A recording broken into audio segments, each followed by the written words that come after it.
motion of a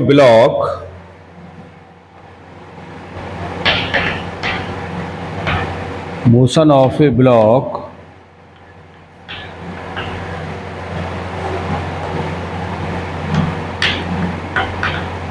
connected by smooth horizontal surface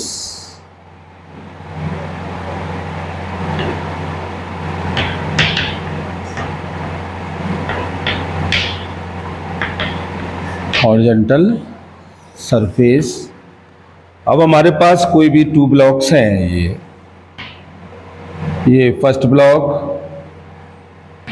और ये हमारा सेकंड ब्लॉक।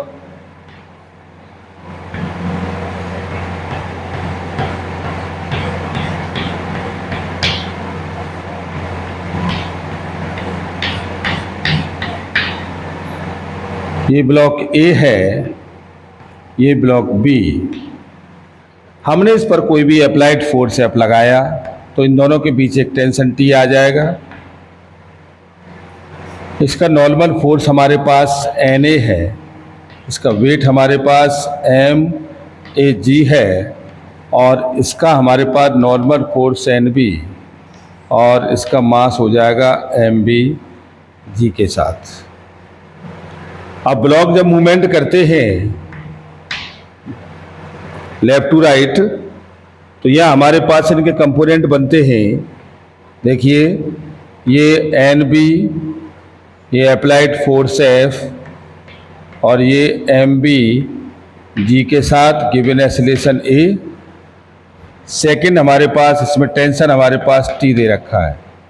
दूसरे वाले में ये एन ए और ये एम ए जी और ये आपका हो गया टी और ब्लॉक हमारा किसी एक्सीलरेशन ए से मूवमेंट कर रहा है। तो अलोंग द एक्स एक्सिस पर आ जाए तो ये हमारा एक्स एक्सिस और ये वाई एक्सिस। तो आप यहाँ कह सकते हो at the block B, at the block B is the value of along the x axis तो f minus T is equal to M A B के साथ and along the y axis, along the y axis N B minus के M B G is equal to 0। तो ये N B is equal to M B into G equation number second. अब at the block ए लेते हैं। अब at the block A पर along the X axis, ये along the X axis हो जाएगा T is equal to M A into A equation number third और along the Y axis ये वैल्यू आपकी हो जाएगी एन ए माइनस के M A G is equal to 0 equation number 4। अब solve the equation, solve the equations first and third. तो ये है एफ माइनस के T is equal to M B G और T is equal to M A G के साथ additive कर दीजिएगा।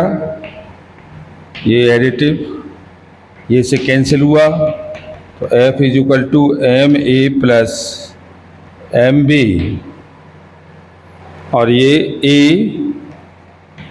ए के साथ तो ए इज इक्वल टू आपका आ गया एफ अपॉन और ये M A plus M B. अब हम टेंशन निकाल सकते हैं तो टेंशन हो जाएगा एम ए और F upon M A plus M B. Thank you very much.